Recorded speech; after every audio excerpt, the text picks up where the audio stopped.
Rusia kembali melakukan serangan besar-besaran ke sejumlah wilayah Ukraina yang mengakibatkan sejumlah warga Ukraina tewas. Serangan besar-besaran Rusia ini terjadi setelah kedua belah pihak melakukan pertukaran tahanan.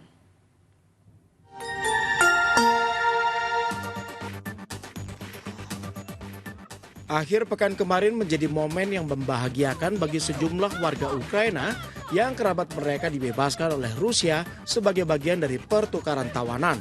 Salah satunya adalah keluarga dari seorang tentara Ukraina yang bernama Dmytro Harvilenko. Harvilenko terlihat sangat bahagia ketika bertemu dengan anak dan kerabatnya yang lain. Saat ditanya oleh media, Harvilenko menyatakan bahwa dirinya ditangkap pasukan Rusia di Marinka dan ditahan selama 17 bulan. Pertukaran sandera dilakukan antar kedua belah pihak. Hari Sabtu lalu masing-masing kubu membawa pulang 307 tentara dan sehari setelahnya masing-masing membebaskan 390 kombatan dan warga sipil. Pertukaran tawanan ini menjadi momen terbesar dalam konflik yang telah berlangsung selama lebih dari 3 tahun antara Rusia dengan Ukraina. Namun beberapa jam setelah pertukaran tawanan, Rusia melancarkan serangan besar-besaran melalui drone dan juga rudal udara. Sepanjang Sabtu malam, ibu kota Ukraina Kiev diserang rudal udara dan drone Rusia yang mengakibatkan kehancuran sejumlah bangunan. Serangan di Kiev juga mengakibatkan 7 orang tewas dan 38 orang terluka, termasuk 3 diantaranya anak-anak. Di kota pelabuhan Odessa, petugas tangkap darurat bekerja keras untuk memadamkan bangunan dan juga kendaraan yang terbakar pasca serangan rudal Rusia. Asap masih mengepul saat petugas memadamkan api. Sedikitnya 12 orang dilaporkan tewas dan puluhan orang terluka dalam serangan di kota pelabuhan Odessa. Di Mykolaiv, sebuah bangunan tempat tinggal berlantai 5 rusak akibat serangan rudal Shahid milik Rusia. Petugas layanan darurat negara dan juga pemadam kebakaran langsung mendatangi lokasi untuk memadamkan api serta mencari dan memberikan pertolongan terhadap warga yang terdampak.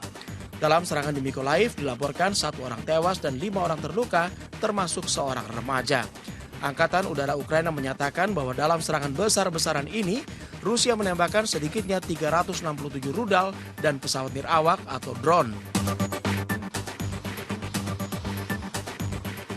Di wilayah Chernihiv, serangan Rusia menyebabkan kebakaran di sebuah bangunan non-perumahan yang meliputi area seluas 1.000 meter persegi. Serangan besar-besaran Rusia terjadi di hari ketiga pertukaran tahanan yang direncanakan Rusia dan Ukraina dan merupakan satu-satunya hasil nyata dari perundingan damai di Istanbul, Turki. Memang perundingan di Istanbul tidak menghasilkan gencatan senjata sehingga Rusia terus melakukan serangan terhadap Ukraina.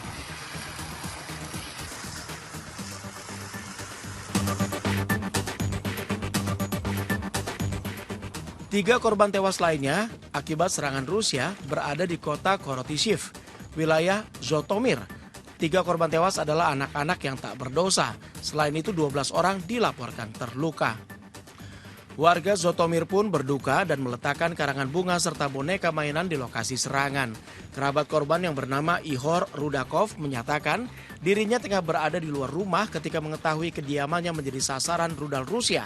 Saat tiba di lokasi, dirinya melihat 2 bangunan hancur total dan saudara perempuan dirinya bersama suaminya serta anak-anak mereka menjadi korban.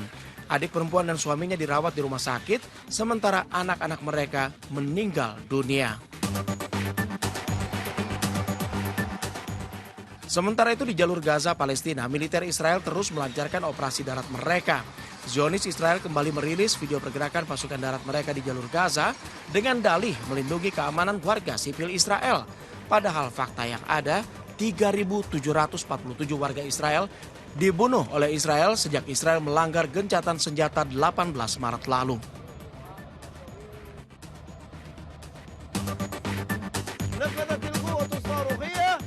Di sisi lain, kelompok Houthi di Yaman melalui juru bicara militer mereka Brigjen Yahya Sari menyatakan bahwa pihaknya telah menembakkan rudal balistik hipersonik ke arah bandara Ben Gurion di Israel. Namun Israel menyatakan pihaknya berhasil mencegat rudal yang ditembakkan kelompok Houthi. Seorang pria di Slovakia dilaporkan tengah dirawat di rumah sakit usai diserang oleh induk beruang dan 2 anaknya. Pria tersebut dilaporkan mengalami beberapa luka dan dibawa ke rumah sakit Universitas di Martin, Slovakia. Warga Slovakia memang tengah menghadapi bahaya serangan beruang coklat di sejumlah hutan di Slovakia. Karena itu kabinet Slovakia menyetujui rencana untuk menembak sekitar 1/4 populasi beruang coklat di wilayah mereka. Hal ini terjadi pasca tewasnya seorang pria yang dimangsa beruang saat tengah berjalan di hutan di Slovakia Tengah. Dan sejauh ini bersama dengan para pemburu lokal dilaporkan lebih dari 23 beruang coklat telah dimusnahkan.